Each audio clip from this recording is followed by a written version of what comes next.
Good morning, good afternoon, or good evening. This is Pamela, and you are watching Pam Entertainment TV, where we review movies, television series, and incidents in pop culture to see if those incidents may or may not affect our daily lives. Listen, for me, it is a minute till June 20th. But let me tell y'all, I have witnessed something that I don't know. I have never seen in my lifetime, and probably will never be able to see again. I just wanted to talk about. You see my thing, the pop out, Ken and Friends, June 19th at the Forum. Kendrick Lamar had a concert on Juneteenth. And let me tell you something. Now, I will, first of all, let's do some housekeeping. Please like this video. Please comment down below with me while we are live. And also comment when I'm off live if there's something that you've seen that you want to talk about. Again, I'm not going to be on here long, but I thought I'd come on here just to talk about what I saw. Absolutely amazing. Absolutely amazing. First of all, let me just shout out to everyone who has celebrated Juneteenth. Shout out to my brethren in Texas because this is your holiday. I know Biden gave it to the country because instead of giving us what we asked for, they give us what we don't ask for, and not to diminish or belittle the holiday. Shout out to you all because this is the holiday. This is what you all have been celebrating for over 100 years, and I thank you all for it. Okay, so let me just set this up because I know a lot of people understand what's going on. You remember a month ago, Drake and Kendrick were beefing, and Kendrick dropped about one, two, three. He dropped out three individual diss songs, and then he was on that like that track, and then he was on something else. I can't remember. But anyway, we all covered that. We all knew. This man did a whole concert with three of the diss songs. Well, that's all he. Yeah, that's all he needed to do. I don't remember him doing the Meet the Grams, but he did three of the diss songs. He opened up with Euphoria, which was the diss song. He had a lot of people that came on before him, like Ty Dolla Sign. Um, what is the young man's name? Tyler the Creator.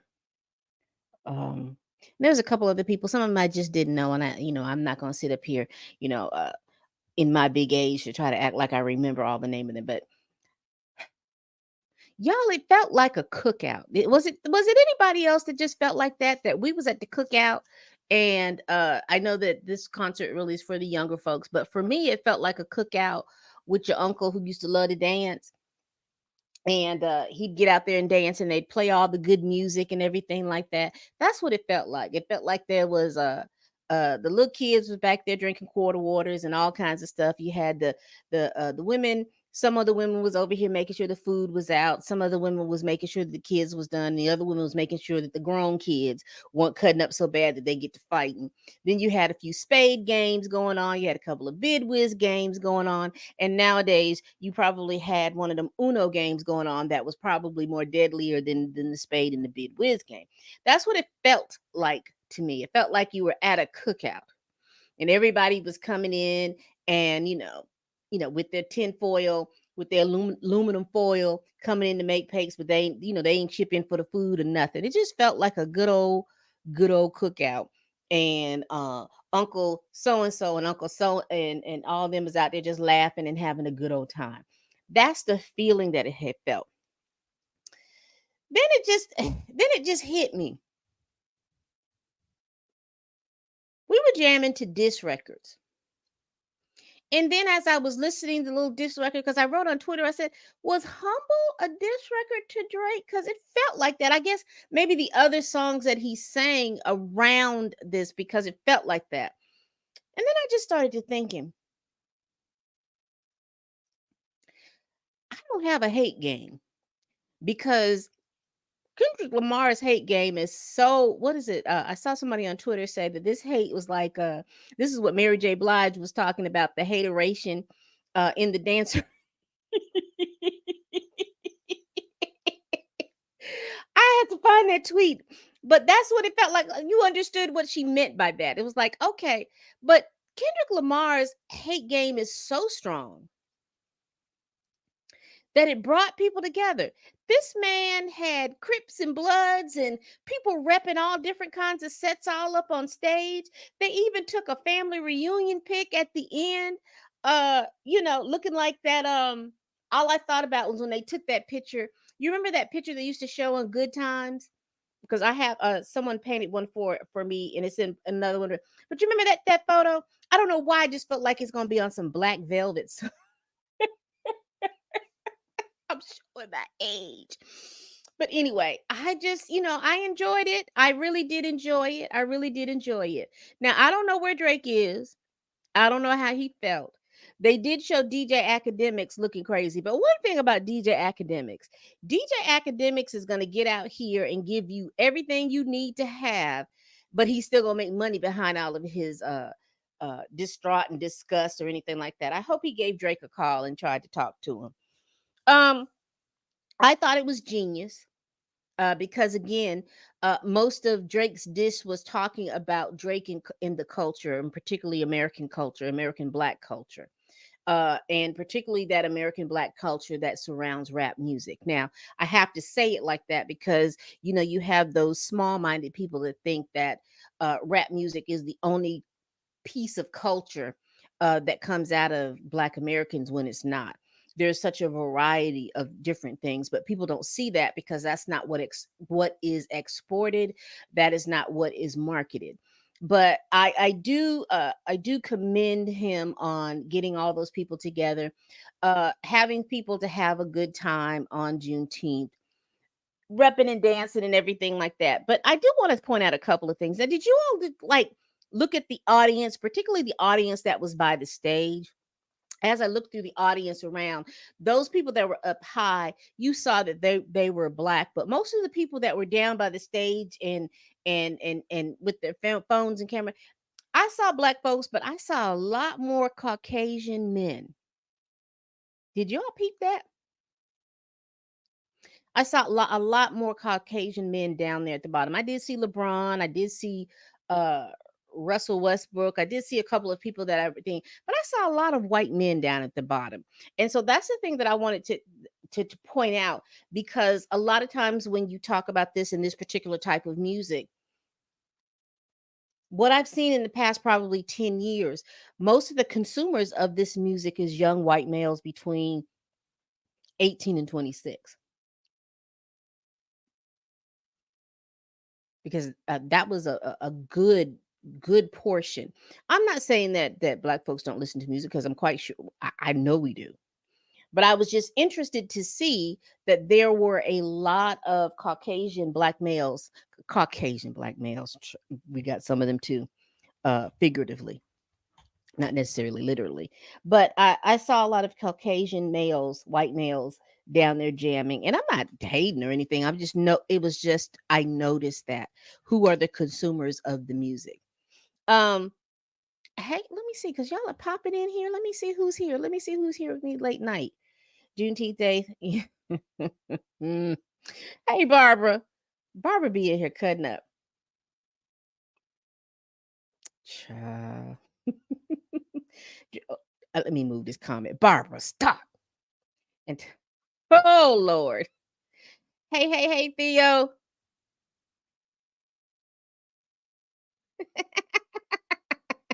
Go ahead, Barbara. But anyway, like I said, I just noticed that I enjoyed it. And let me tell you what I did enjoy, because I'm all about the little joy and people having a good time and everything like that.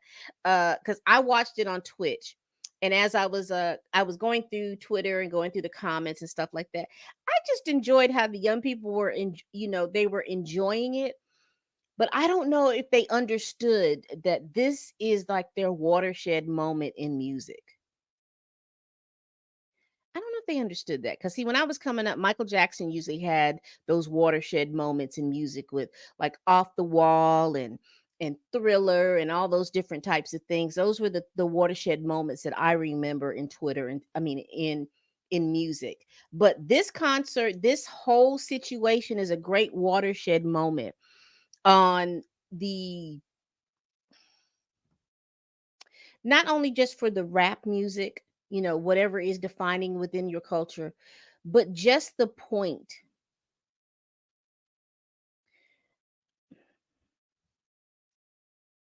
I don't know. Again, you really do have to be a Black American to understand this. But to see all of those men up there, and these men who are have animosity with each other over colors, over blocks, over whatever it is, to for Kendrick Lamar to get these people together and tell them, look, you ain't finna embarrass me. We finna do this for the culture. We've got somebody in here who is coming in and gleaning from the culture and not being part of the culture. And again, because a lot of people get caught up, and a lot of Drake fans get caught up saying that we are saying that he's not Black and he's not there. No one has ever said he wasn't. No one has ever said it. He's the one that misinterpreted what was being spoken to him, and that's because he was not of the culture. He misinterpreted the fact that, number one, for a lot of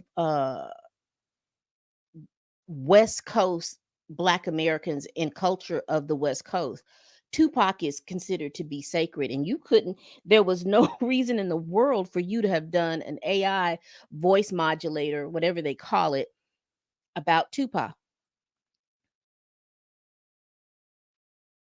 And if you were of the culture, you would have gotten it.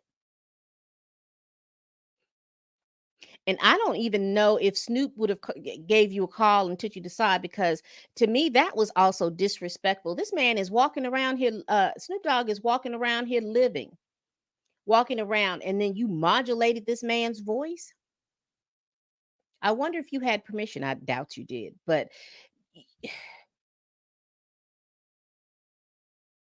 that was to me just disrespectful. That was disrespectful. And if you were of the culture, you would have understood that. See, you all thought, people just think that uh you got to sell records, you got to sell plaques, you got to make numbers on Spotify and Apple Music and all of this other stuff. But if you would have understood, there's a level of respect you have for your elders. There's a level of respect that you have for the people that have come before you and paved the way in the game. And to use those two West Coast rappers against another West Coast rapper, I think you surely underestimated your clout, and I think you had the wrong people in your ear. You probably had all your Canadian friends and all your white American friends telling you stuff, but you really should have had some Black American friends to tell you, baby, that wasn't gonna work out right. And you really needed an old Black American grandmama to tell you, baby, you need to sit down. You need to leave them folks alone. That ain't how you need to go. Uh, but now what you have seen, it is amazing, because you've got a whole bunch of people. I don't know if like I said, Drake has done what he's done, and you cannot take his accolades away. You cannot take any of those things, because he made those records. People bought those records.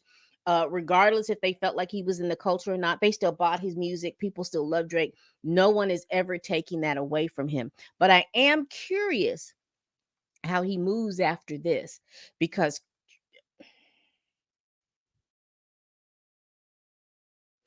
not only did Kendrick Lamar kind of sit you down and put you in your place, you had the whole world to do it, because that BBL Drizzy track, you had people jumping on that track. There was a young little lady from, looked like she was from India, dancing to that track. She said she couldn't rap, but she can dance. And she was doing her native culture dance on that BBL Drizzy track. That just tells me, a lot of people, it resonated with a lot of people, with the fact that we don't know really who Drake is. We don't even really know um And Canadian black folks, what is Canadian black folk culture? We want to know that.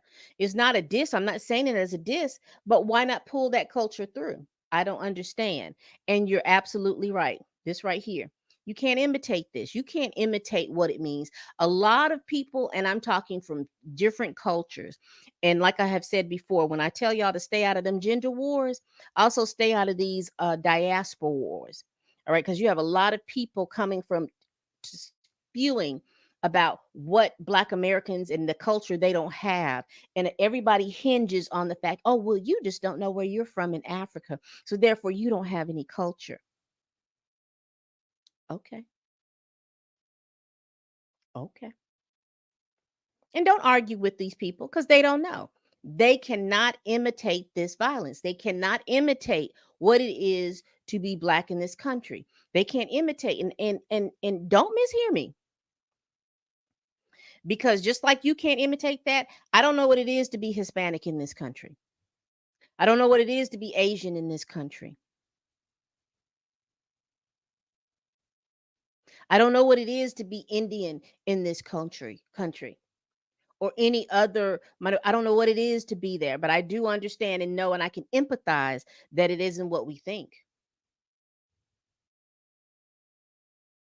And I think a lot of times when people come to this country and they look at Black Americans, because the number one thing that I hear a lot of people talk about Black Americans is that, oh, y'all complain about this and y'all complain about that. You know, we come here and we want to get this money and we're going to do. You're an immigrant coming to this country, and you do not even, it's the level, and I would love for people to understand this.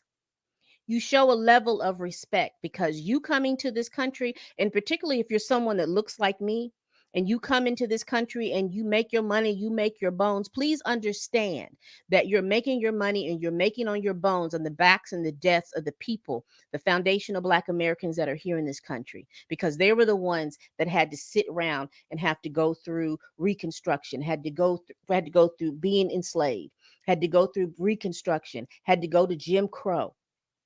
They had to go through that, because if they did not go through that and they weren't resilient and they didn't fight, do you really think that you'd be over here right now? Do you really think that you would be over here right now?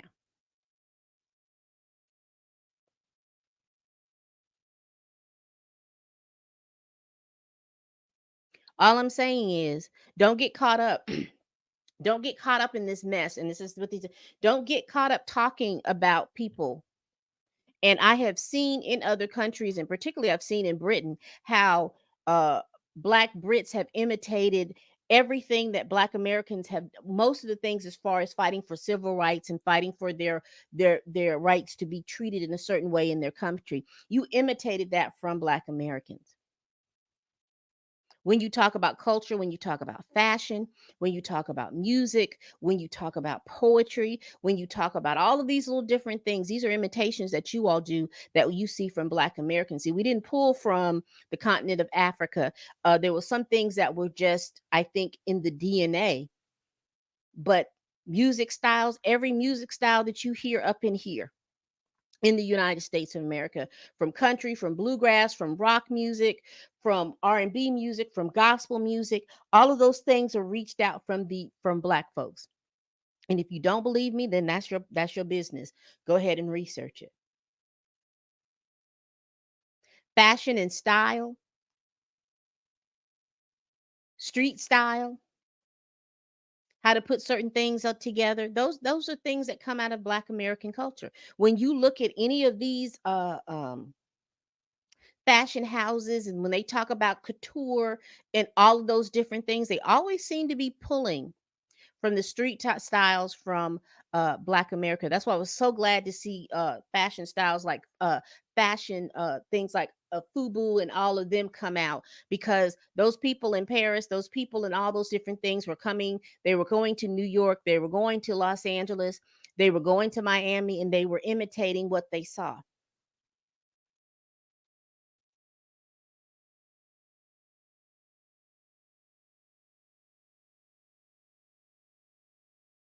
You can't imitate this. You don't understand it. You know, I am a living person who who understands and knows the psychological um BS from understanding and knowing, because again, people don't seem to try to understand that Jim Crow was in my lifetime. My mother lived through all of that. My mother and father understood, and my relatives understood. They knew what it was about knowing someone who had been lynched.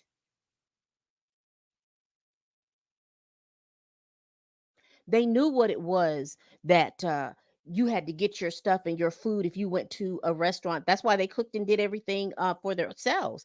They knew what it was to go to different restaurants and have to be served from the back. And then you had to really question about the food because you weren't really sure not whether or not somebody spit in it or not. Going to grocery stores, and you couldn't shop but at a certain time of day.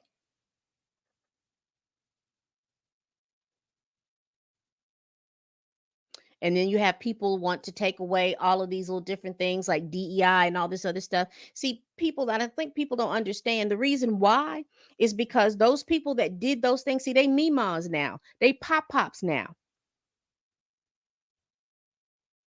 and they don't want you to know all the mess that they did. This is why they don't want all these types of stories being told and all this other stuff, because see, they don't want you to know the level of mess that they went through. But let me pull back because I'm off on a tangent. I came here to talk about this concert and how a wonderful concert that it was, and all of that run off the tangent stuff to say is that a lot of people want to be able to make money. They want to be able to do all these things off of Black American culture, and they want to be able to sit and to dog it out at the same time, and they want to prosper from it.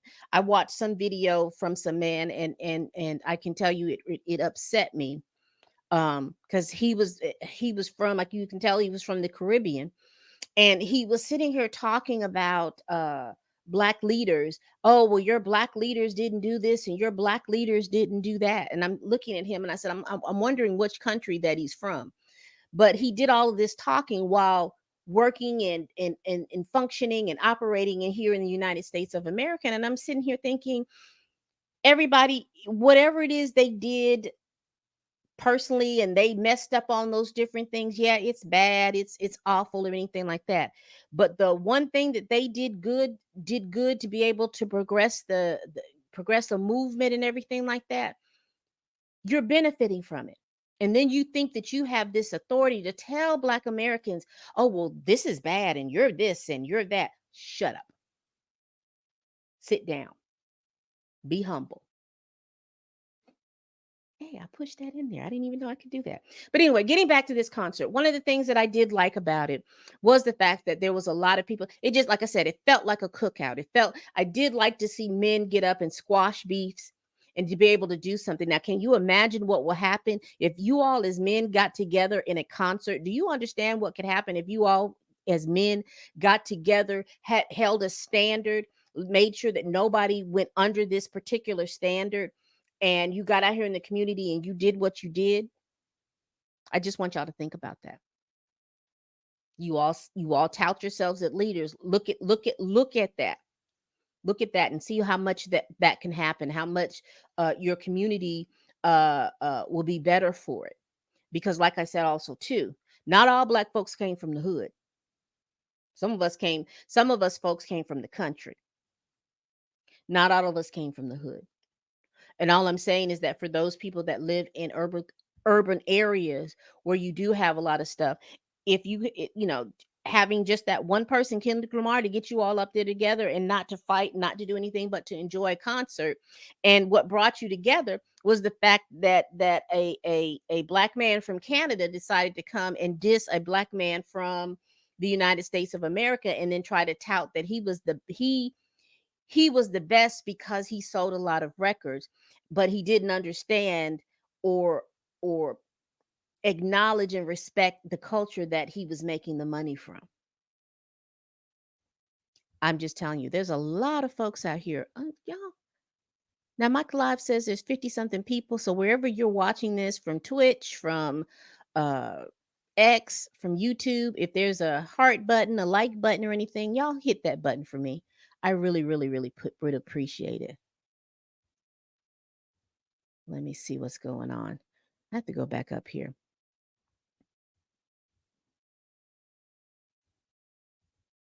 Thank you so much. I appreciate that. Thank you so much, Theo. How old? How old this is? Also, probably the last year Juneteenth will be celebrated if done. Child. Well, the thing about that is, and like I said at the top of my video, this is a holiday. This is a holiday that our brethren in Texas, they've been celebrating it forever.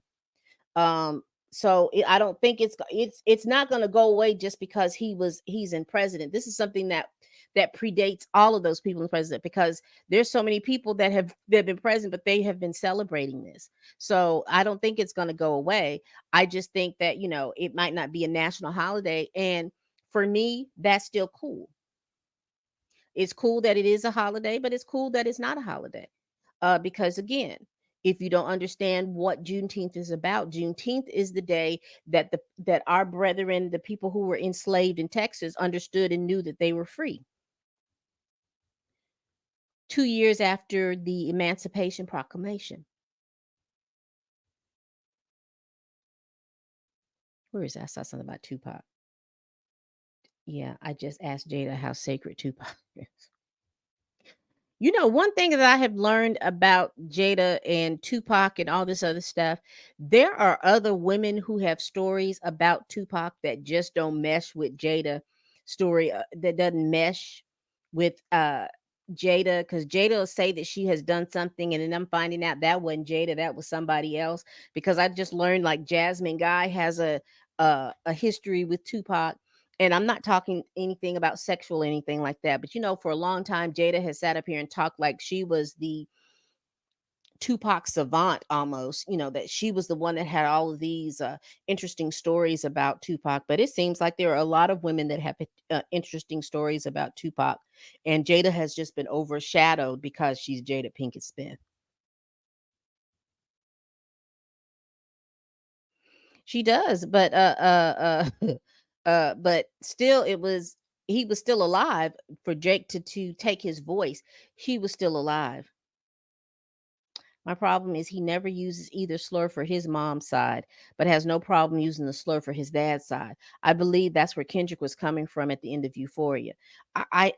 Well, that, and plus there is a video going around about when Drake started out, and I guess he was talking to a news reporter, and he used the hard er uh, when he said the word. And you're exactly right.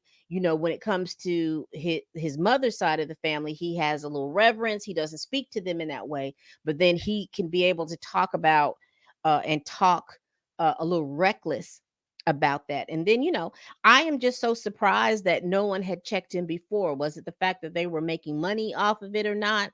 I don't know if anybody even thought about that, but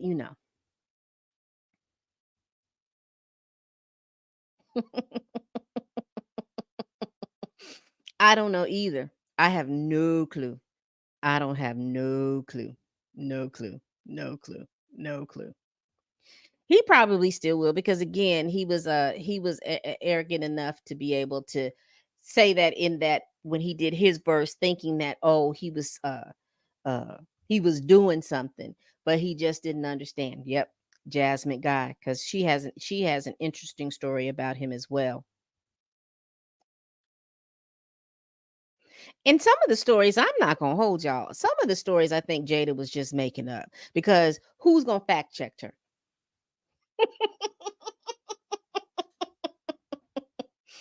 Who's gonna fact check Jada? I'm just telling y'all, who gonna fact check her? Some of that stuff I think that she's making up, because she always gave me attention seeking. She's always giving me, when I hear her tell stories about Tupac or anything like that, it always seems to me a little attention seeking, and I don't really pay attention to her like that. But anyway, but y'all, I don't want to be on here long. I just wanted to give my thoughts about this concert, how I thought it was really, really dope. and I'm saying my age. That's how I thought it was really, really dope. How I hope the young people understand how this was a great watershed moment. Um, because like I said, in the histories of diss records and all the stuff like that, I have yet to have seen a rapper make a whole concert surrounding a diss some diss records.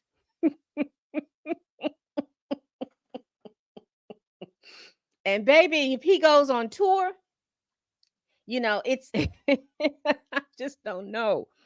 I just don't know what's going. I just this was dope. I will tell you it was dope. I mean, like I said, I thought it was like I said, I thought I had missed it. I didn't realize when I got off work I was actually right on time.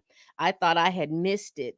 But he came on. I saw him with Euphoria and I thought, "Oh, he must have sung some other songs before he did Euphoria." But I realized there were other people on stage, and a shout out to all the people that were streaming this like on YouTube, or um people were pick little pieces of it on TikTok and stuff like that, because I was able to watch the first acts through, just going back through somebody's live, going back to the front, and saw all the other people. And like I said, I don't know who half of the stuff. I knew Tyler the Creator and I knew Ty Dolla Sign, but I didn't know some of the other people that were up there. I knew DJ Mustard, but but like I said, it's also good. It exposed me to people that I probably wouldn't listen to, because like I've said all the time, you know how as you age, your music taste gets stuck in a certain decade or something like that. And like I said, the youngest rapper that that I would tell you that I bought an album or some CDs or anything, or some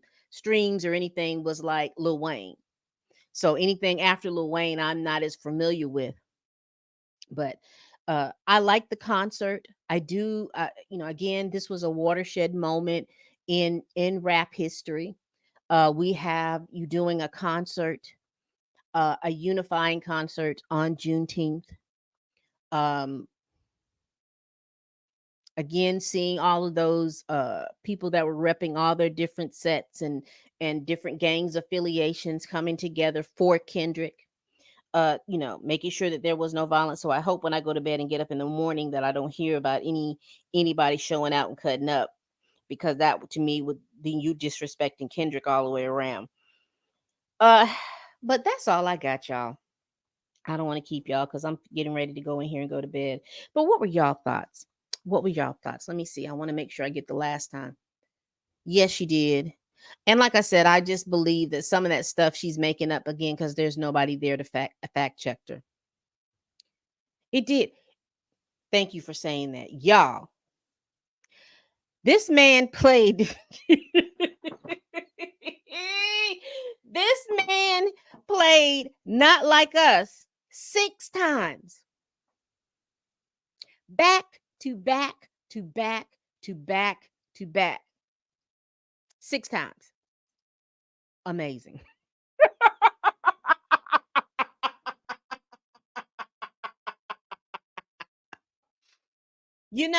6 times.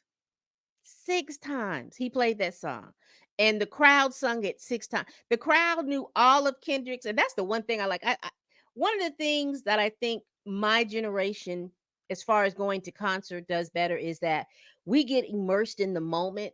So we don't need our cell phones there or anything, because I've always looked at those cell phones. You bring your cell phones, that's fine, because partly I could be sounding a little hypocritical because you all bring us all the good stuff on TikTok or IG or something like that. But also at the same time, I don't think you're able to be immersed in the moment and do what you need to dance and just take in what you're seeing, because you're so busy trying to get that good shot with your camera, and you're looking at the concert through the lens of your camera instead of actually looking up at the stage.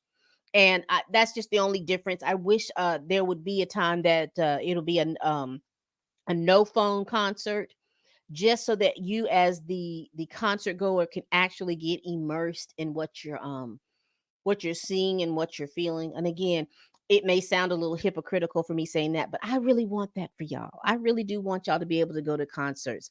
I really want y'all to be able to go to clubs and to dance and sweat your hair out and sweat your perm out and pull your shoes off and dance and stuff like that, and not worried about the next person standing beside you. Oh my God, I can't believe you're sweating. Oh my God, I can't believe you this. I really would love that for y'all to be able to go someplace and dance and leave and go home, take a shower, and go to bed because you're so tired because you've done a whole aerobic exercise. You didn't really realize that's what you were doing. I really want that for y'all. I really do. I don't feel bad. I did. There's just a point in time where and it happens to all of us, because I remember being young and my mother not understanding the music that I listened to and everything like that, and looking at her like she don't understand this doesn't happen. And then here I am being at her age when she was acting like that.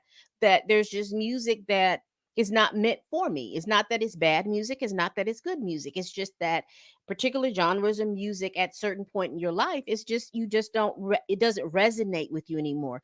It could be age, it could be how you're living at the moment or anything like that. So yeah. No, but ironically, who my mother actually likes and she will listen to, which is completely ironic from a black southern woman. Do you know who she likes to listen to? Snoop Dogg. She loves herself some Snoop Dogg.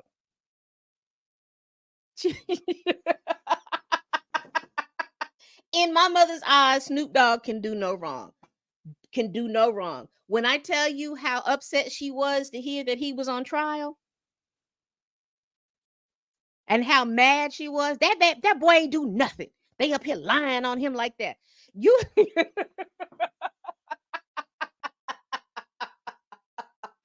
woo! If we had phones or TikTok and I could have recorded my mother talking about how mad she was about Snoop Dogg going to jail, that boy ain't killed nobody. They just lying on him. They just lying on him. But ironically, she likes Snoop Dogg. Everybody, everything else, I don't know why you listen to that. I wouldn't listen to that. But Snoop Dogg, I'm like, Mama, Snoop Dogg is just as awful. Mm-mm. She love herself some Snoop Dogg. And Barbara, when she saw Snoop Dogg cooking and over there, see, I knew that boy had something in him. I knew it, but y'all sat around here. Let me hush. I don't want my mama to say nothing to me. But again, it's just generations. There's always somebody that you look at and you like, oh my goodness. And you have to check, you have to check yourself. Just like I have to ask how old people are when I look at, younger people and they're handsome men and things like. I have how old is this person? Because I don't want to be it can't be too far in the ages, because then it feels a little, Drakish. And I don't want all of that. It feels a little Drakish, and I have to ask the ages and stuff like that. And I know it's all of us, men, women. It just happens to all of us. You'll see somebody, you have to ask, "Ooh, well, how old is that person?" Yeah, they're cute, because I'm a person that appreciates beauty. I don't care where it comes from. If you're looking good, and I see you looking good, I'm gonna compliment you looking good, regardless of what the age. But, but baby, mm-mm, mm-mm, mm-mm, mm-mm. Mm-mm-mm. All right.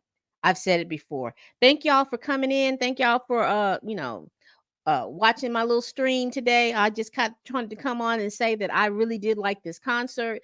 I really did appreciate it for what it was. It is a watershed moment. Uh Number one, because I've never seen anybody pull a whole concert from diss tracks.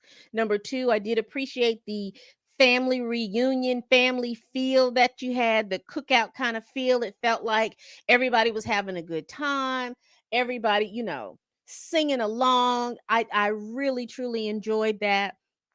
I truly enjoyed Kendrick allowing people to, come on stage and to sing with him and do all these different things and open my eyes to different levels of music, rap music that I probably wouldn't have listened to.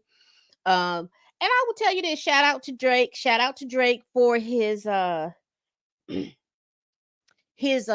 savvy as far as with commercial and business and internet skills and stuff like that, to do all the stuff he did so that he could rile up Kendrick Lamar, so Kendrick Lamar could finish him.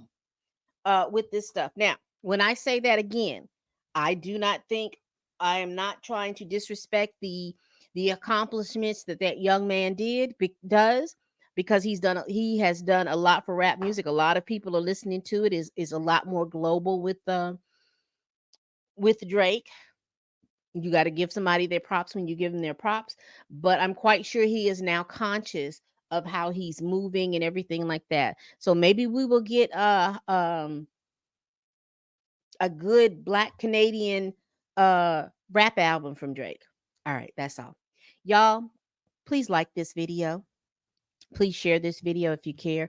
Please subscribe. And once you subscribe, you'll be open to a plethora of videos, of movie reviews and television views, and these, right, I've just done this pop culture chat. Uh, Please tell a friend, tell a kin, tell a coworker, tell that heifer that you can't stand that I'm over here making these videos. And as always, people, bye bye.